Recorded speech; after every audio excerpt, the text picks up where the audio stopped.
memberikan nafas kehidupan kepada Tuhan. Kita mau mengucapkan syukur kita kepada Tuhan dengan pujian. Selamat pagi Bapa, selamat pagi Yesus.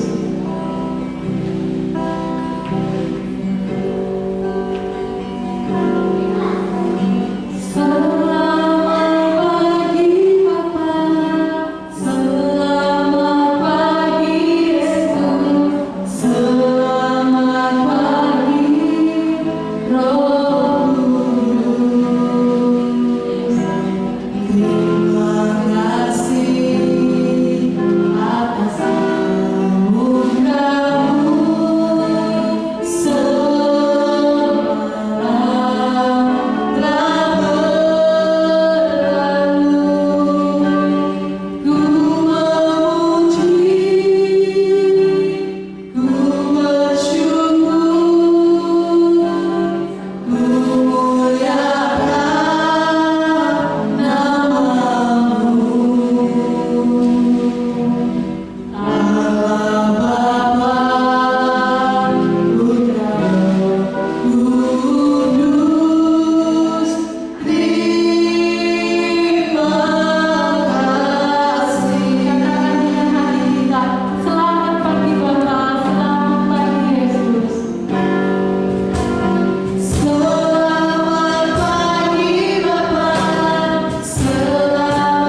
beribadah sekolah minggu bersama-sama dengan teman kami, dengan guru-guru kami. Meskipun kami masih bersekolah minggu dengan lewat online, tetapi Tuhan, kami yakin dan percaya Tuhan akan satukan hati kami untuk kami bisa memuliakan nama-Mu, untuk kami bisa memuji nama-Mu, untuk kami bisa mendengarkan akan kebenaran firman-Mu Tuhan.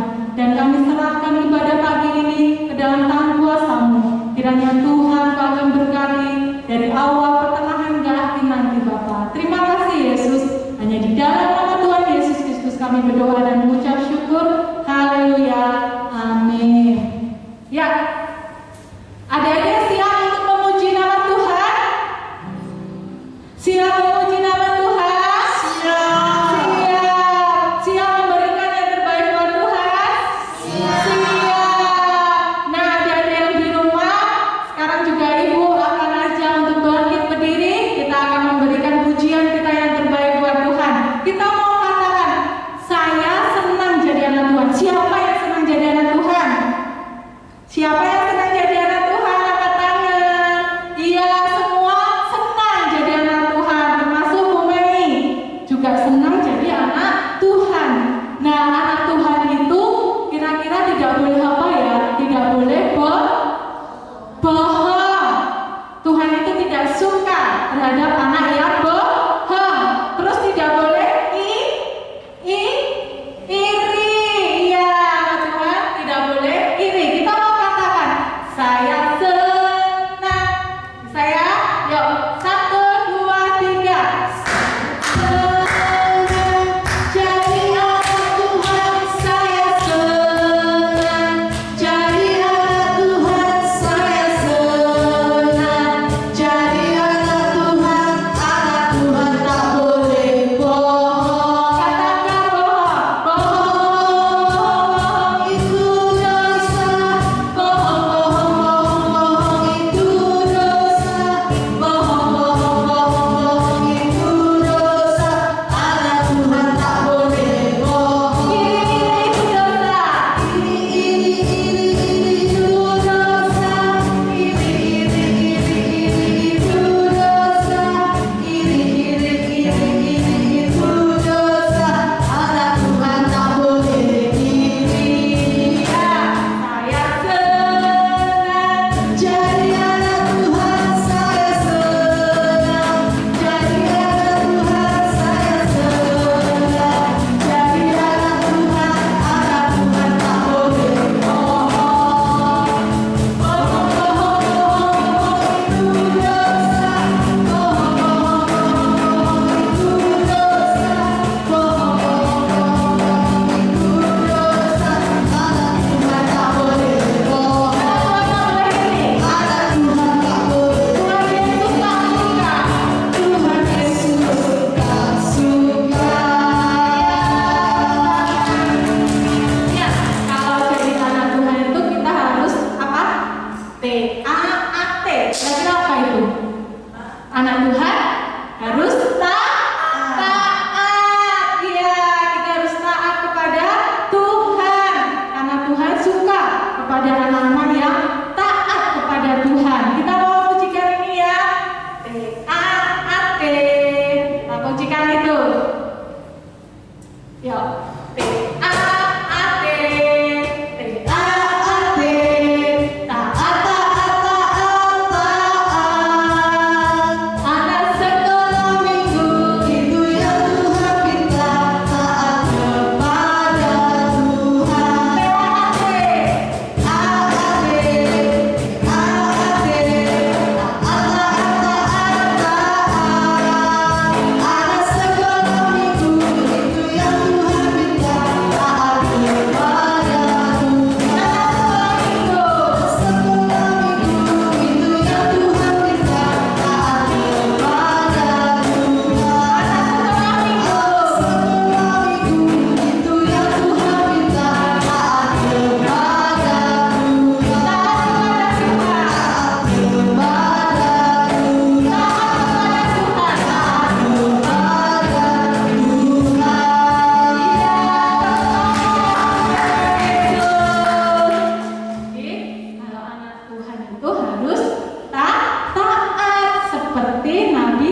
Tuhan Yesus. Nah, silakan duduk kembali buat adik-adik yang di rumah. Nah, kita sudah memuji nama Tuhan, kita sudah menyembah nama Tuhan, dan tiba saatnya kita akan memberikan sebagian berkat kita melalui celengan kita akan memberikan yang terbaik untuk Tuhan, supaya persembahan itu benar-benar terbaik untuk kemuliaan nama Tuhan. Dan sebentar lagi kita akan mendengarkan firman Tuhan. Kita mau satukan hati kita. Kita mau katakan seperti wanita yang mengurapi dengan sungguh-sungguh, dengan sikap hati kita. Kita mau katakan, kita mau memujikan seperti wanita yang mengurapi. Seperti wanita mengurapimu, menangis di bawah kakimu.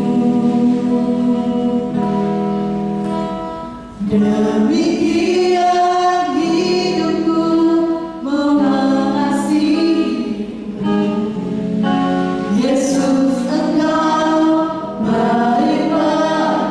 Seperti wanita yang mengurapimu, seperti wanita mengurapimu,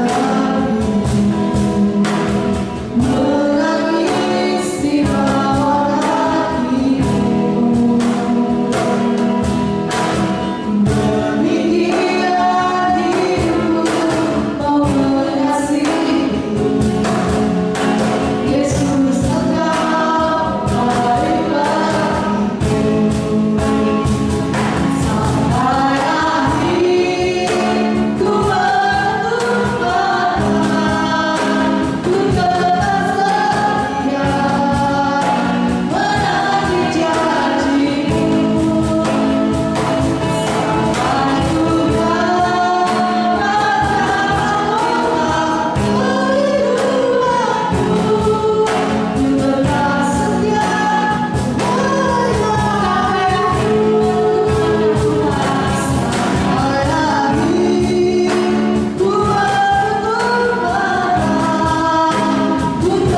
setia menanti janjimu.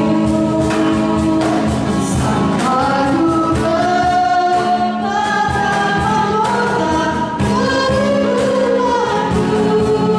ku tetap setia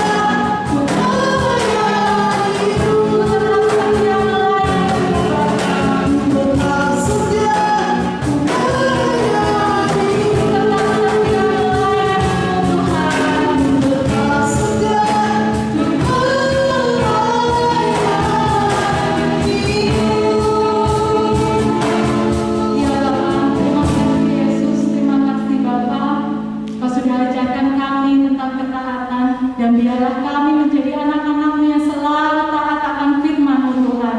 Dan sebentar lagi kami akan mendengarkan kebenaran firman-Mu. Kiranya firman ini menjadi kekuatan bagi kami, Tuhan. Terima kasih Bapa, dan berkati untuk Ibu Rita yang akan menyampaikan firman-Mu. Kiranya Tuhan Kau akan berikan hikmat, Kau akan memberkati kehidupan Ibu Rita. Kiranya Tuhan mendengarkan seruan doa kami ini. Terima kasih Bapa, di dalam nama Tuhan Yesus Kristus kami berdoa dan mengucap syukur, dan kami siap untuk mendengarkan akan firman-Mu. Haleluya. Amin. Ya, selamat pagi anak-anak yang cantik, yang manis, yang hebat, yang disayang Tuhan. Bagaimana? Tadi sudah memuji Tuhan, sudah menyembah Tuhan. Wah, kalian hebat, luar biasa sekali. Tetap semangat walaupun kita ibadah secara online. Nah, sudah memuji Tuhan, sudah memberikan yang terbaik untuk Tuhan. Sekarang kita mau belajar firman Tuhan. Tapi pagi ini Bu Rita tidak akan cerita banyak. Kita akan belajar dari seorang tokoh yang luar biasa yang Tuhan pilih untuk menjadi sarana kelahiran Tuhan kita, Tuhan Yesus. Nah, kok ada yang lain apa Bu? Ya, Bu Rita nggak akan ngomong banyak di sini. Tapi anak-anak akan menyaksikan sebuah tayangan. Kita akan belajar firman Tuhan lewat komik. Komik itu apa? komik itu gambar yang ada kata-katanya. Nah, kakak-kakak yang sudah bisa baca, bantu adik-adiknya ya. Nanti dibacakan yang keras supaya adik-adiknya yang belum bisa membaca bisa tahu, oh isinya apa. Nah, sudah siap kalian? Sekarang duduk manis, perhatikan baik-baik. Tuhan memberkati kalian. Mari kita saksikan bersama-sama.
Anak-anak sudah melihat toh komiknya? Bagaimana? Menarik tentunya, ya kan? Seneng toh? Iya, Bu Rita dulu waktu kecil juga seneng kalau sudah baca komik. Nah, sekarang apa yang bisa kita pelajari dari tokoh kita? Tokoh kita tadi siapa? Namanya? Ayo, kakak-kakak, siapa namanya tadi? Iya, Pak Yusuf. Pak Yusuf, suami dari Ibu Maria, ayahnya Tuhan Yesus.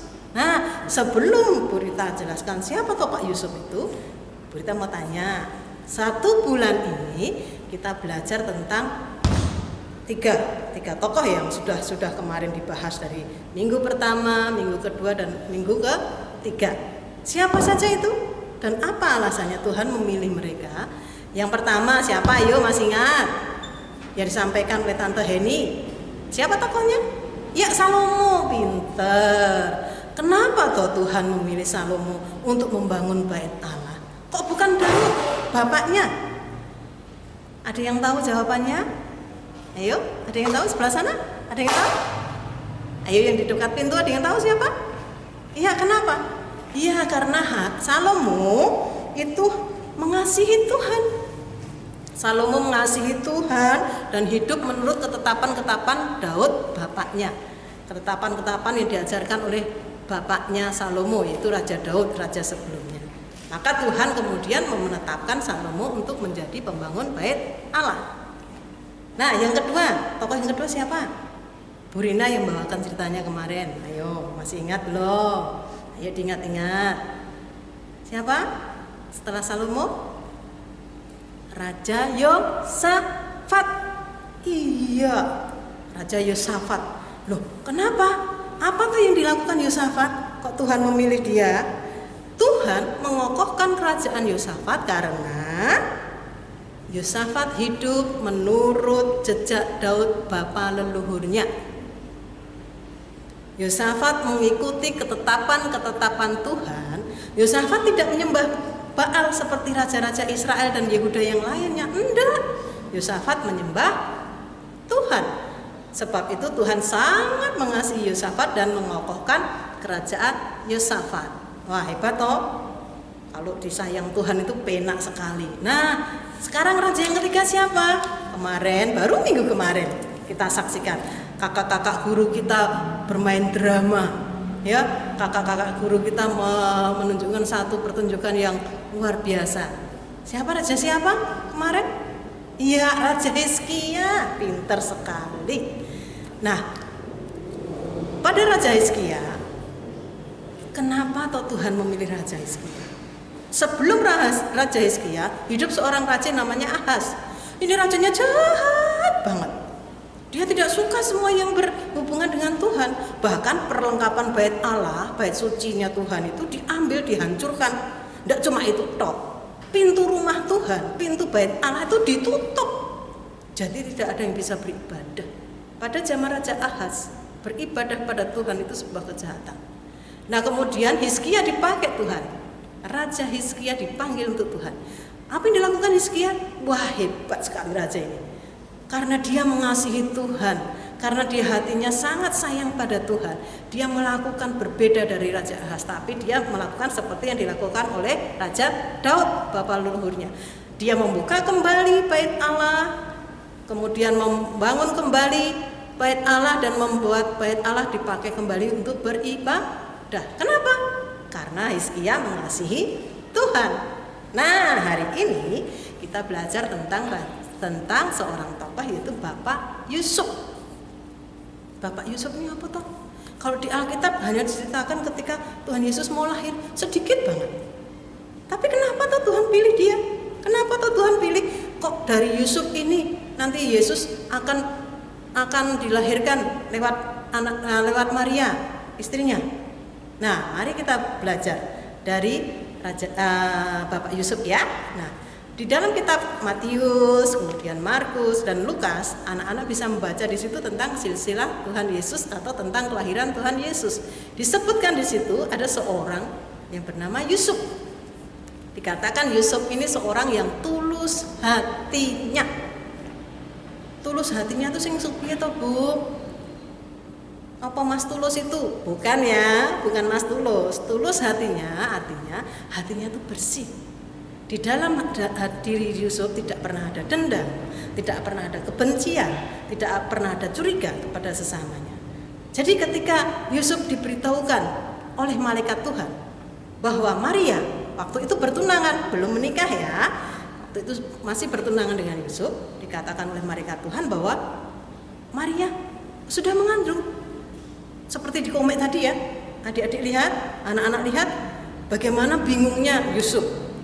Dia bingung kalau aku nanti menceritakan hal ini kepada orang-orang, Maria mesti dirajam. Dirajam pakai Maria pasti dilempari orang sampai mati, dilempari batu, karena itu hukum yang berlaku pada zaman itu. Siapa yang kedapatan mengandung sebelum menikah, dia harus dirajam, dilempar pakai batu sampai mati. Yusuf tidak seperti itu, dia takut, dia tidak mau Maria mendapat celaka. Dia bingung, dia takut piye toh Tuhan. Padahal dia sudah siapkan rumah untuk ditinggali bersama. Dia sudah membangun mimpinya. Nanti di rumah ini setelah menikah aku akan tinggal dengan Maria, kemudian melahirkan anak-anak dan membesarkan anak-anakku dengan kasih sayang. Tapi ternyata apa? Malaikat Tuhan datang padanya menyatakan bahwa Maria sudah mengandung. Yusuf bingung, ya Tuhan, dia bingung, dia pergi sampai dia tidak mau lagi menyelesaikan rumahnya. Adik-adik baca tadi kan di komiknya. Kemudian malaikat Tuhan datang lagi kepada Yusuf. Yusuf bertanya, Tuhan, apa yang harus aku lakukan? Aku bingung. Aku sayang sama Maria. Tapi kalau aku ngomong sama orang-orang, ngomong sama keluargaku, sama keluarganya Maria, Maria nanti dicelakakan. Tuhan tolong saya harus bagaimana? Dan malaikat Tuhan kembali datang kepada Yusuf mengatakan, jangan takut Yusuf, karena anak yang dikandung oleh Maria itu ada dari Roh Kudus. Kelak Maria akan melahirkan seorang anak laki-laki dan engkau harus menamainya dia Yesus. Menamainya dia Immanuel, yang berarti Tuhan beserta dengan kita. Nah, setelah mendapat jawaban dari malaikat Tuhan tadi, Yusuf langsung bangun. Dikatakan, kalau memang ini kehendak-Mu Tuhan, jadilah. Aku ini hamba-Mu. Aku mau turut, aku mau taat kepadamu. Dan Yusuf tidak menceritakan tentang itu kepada siapapun. Tapi Yusuf datang kepada Maria, kemudian mereka menikah, dan akhir ceritanya kita tahu toh, ya Tuhan Yesus lahir. Nah, anak-anak, dari 4 tokoh yang kita pelajari selama 1 bulan ini, kita belajar tentang satu hal. Tuhan bisa memilih siapa saja. Tuhan bisa memilih kalian. Tuhan bisa memilih Mas Reza. Tuhan bisa memilih Mas Daniel. Tuhan bisa memilih Mbak Clarissa, Mbak Putri, siapapun kalian, dimanapun kalian. Tidak melihat umur kalian, tidak melihat kondisi keluarga kalian, bahkan tidak melihat diri kalian. Tapi Tuhan melihat hati kalian. Tuhan tidak pernah memilih orang menurut kekayaannya, kepandaiannya, kehebatannya, atau kedudukannya. Dia seorang menteri atau dia seorang raja. Tidak. Yang Tuhan lihat adalah hatinya. Hati Salomo begitu tulus mengasihi Tuhan. Yosafat selalu mencari Tuhan, selalu mengandalkan Tuhan. Hizkia melakukan apa yang benar di hadapan Tuhan, tidak seperti bapaknya. Kemudian Yusuf, dia orang yang tulus, yang sungguh-sungguh percaya kepada Tuhan tanpa meragukannya. Nah, adik-adik, Tuhan bisa memilih kalian kalau hati kalian selalu tulus seperti hati Yusuf. Dan Tuhan bisa memakai kalian untuk menjadi saluran berkat, untuk menjadi orang-orang yang hebat, melakukan perkara-perkara yang hebat. Nah, dari Yusuf kemudian Tuhan Yesus lahir, dan kita tahu akhirnya kita menerima keselamatan karena Tuhan Yesus. Nah, menjelang Paskah ini, mari persiapkan hati kita, persiapkan diri anak-anak semuanya. Kita sambut Paskah ini dengan penuh ucapan syukur, dengan memberi hati yang tulus kepada Tuhan. Nah, anak-anak sudah mengerti semuanya apa yang harus kita persembahkan kepada Tuhan?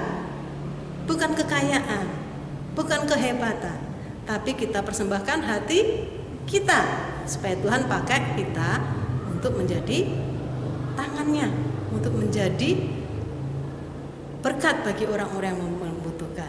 untuk menjadi saluran pembawa damai sejahtera dan kasih sayang dimanapun kita berada.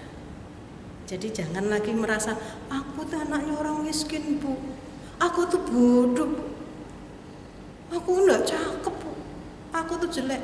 Jangan pernah katakan itu, karena Tuhan tidak pernah melihat itu. Oke, boleh kita jelek, kita bodoh, orang lain menganggap kita jelek, kita bodoh. Tapi kalau hati kita benar-benar tulus mengasihi Tuhan, maka Tuhan bisa mengubah apa yang dikatakan orang itu menjadi yang lain. Yang bodoh Tuhan jadikan pintar selama kalian mau belajar dan taat kepada orang tua dan guru. Ya? Oke, kita akan berdoa untuk firman Tuhan. Kami bersyukur Bapa untuk kebenaran firman yang sudah kami terima. Teristimewa sepanjang bulan ini Tuhan, Engkau mengajarkan kepada kami agar kami terus menjaga hati kami tetap tulus, agar kami menjaga hati kami tetap mau dengar-dengaran akan Engkau dan taat kepadamu. Karena itulah sesungguhnya yang Engkau kehendaki dan itulah sesungguhnya yang Engkau cari Tuhan. Mari Bapa, urapi setiap anak-anak-Mu yang mendengarkan kebenaran firman-Mu, bahkan siapapun yang melihat tayangan kami ini Tuhan. Engkau berkati mereka, Engkau urapi mereka, Engkau jamah hati mereka, mereka diubahkan menjadi seperti yang Engkau kehendaki. Anak-anak boleh semakin mengasihi Engkau, tumbuh menjadi anak-anak semakin mengandalkan Engkau dan selalu bergantung kepadamu. Terima kasih Tuhan Yesus, kami mengucap syukur untuk kebenaran firman-Mu. Haleluya, amin. Nah, kita sudah mengakhiri firman Tuhan, tapi masih ada satu tugas sebelum kita akhiri ya. Masih ingat tugas kita selama ini? Ya, baca Alkitab setahun. Siapa yang lowong ayo? Tidak boleh lowong ya, baca tiap hari. Dibaca, kemudian dicatat, atau difoto, dikirimkan ke guru kelas masing-masing. Ya, bagi anak yang hebat pasti nanti dapat berkat. Itu Tuhan janji, tidak pernah tidak ditepati. Terus, sebentar lagi Paskah. Wih, kalau Paskah ada apa? Ada telur, iya. Persiapkan hati-hati adik, anak-anak semua untuk menyambut Paskah. Paskah bukan lagi tentang kematian Tuhan Yesus, tapi bagaimana Tuhan bangkit dan menebus dosa kita. Sebelum kita akhiri, kita ada satu berita yang kurang menyenangkan. Ya, ada seorang bapak dari teman kita yang saat ini sedang sakit. Bapak dari teman kita, saudara kita, Lydia Hartanto. Kita akan berdoa untuk Pak Har. Biasa kita panggil Pak Har, Pak Dehar kalau anak-anak biasanya panggil gitu. Kita akan berdoa secara khusus untuk Pak Har yang Tuhan kemarin sempat pingsan karena mungkin jantungnya kambuh. Kita doakan supaya Tuhan jamah, Tuhan sembuhkan Pak Har. Siap anak-anak semuanya? Yuk, ambil sikap berdoa yang baik. Doakan dengan sepenuh hati, karena di mana ada kesungguhan Tuhan akan mengabulkan doa kita. Kita berdoa ya. Allah Bapa yang penuh kasih, Tuhan Allah penyembuh kami, Jehovah Rafa yang sanggup melakukan segala perkara, Allah yang tidak pernah terbatas oleh keadaan, tempat maupun waktu. Saat ini Tuhan secara khusus kami menyerahkan Bapak dari anak kami Lydia, yaitu Pak Har yang beberapa saat yang lalu sempat pingsan karena jantungnya kambuh. Tuhan Yesus, Engkau sendiri yang menilik, Engkau sendiri yang melawat Pak Har secara pribadi. Saat kami serahkan jantungnya dalam tangan-Mu, Tuhan Yesus, tidak pernah ada yang mustahil bagimu. Jika pada zaman Engkau melayani seorang perempuan pendarahan 12 tahun asal menjamah ujung jubah-Mu, Engkau sudah sembuhkan dia. Bahkan Engkau membangkitkan anak Yairus dari kematian. Engkau mampu membuka Tuhan pintu yang tertutup. Engkau membangkitkan Lazarus dari kematian Tuhan. Maka saat ini juga kami percaya Tuhan Yesus, kuasa-Mu tidak pernah berubah. Kuasa-Mu tidak pernah terhenti oleh waktu maupun tempat Bapa.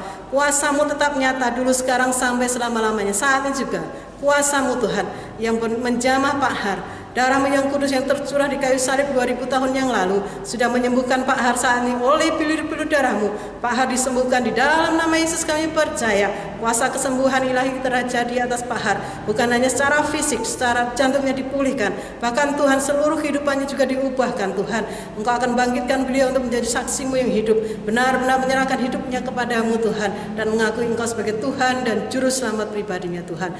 Maka kami akan melihat sorak kegirangan terjadi tengah-tengah keluarganya dan keselamatan bagi seluruh anggota keluarganya. Kami ucap syukur Tuhan Yesus. Kami ucap syukur, kami menyerahkan seluruh anak-anak-Mu juga yang telah ikut ambil bagian dalam sekolah minggu saat pagi hari ini Tuhan. Yang sakit Tuhan sembuhkan, yang susah Tuhan hiburkan, yang dalam kesulitan Tuhan tolong bukakan jalan. Sertai, bimbing dan lindungi setiap anak-anak kemanapun mereka melangkah dan dimanapun mereka berada ya Tuhan. Engkau mengasihi anak-anak ini Tuhan, mereka adalah biji mata-Mu. Kami ucap syukur Bapa, kami ucap syukur dan terus mengucap syukur sebab perbuatan-Mu yang ajaib dalam kehidupan kami. Berkati setiap anak-anak dan seluruh keluarga mereka, orang tua, kakak, adik mereka dimanapun mereka berada. Perlindungan-Mu Tuhan ada pada mereka, terutama di tengah-tengah masa pandemi Tuhan, hingga kemanapun mereka melangkah Tuhan. Perlindungan-Mu nyata dan mereka terhindar dari segala sakit penyakit. Di dalam nama Tuhan Yesus kami berdoa mengucap syukur dan kami akhiri ibadah kami pagi hari ini dengan penuh ucapan syukur. Haleluya. Amin.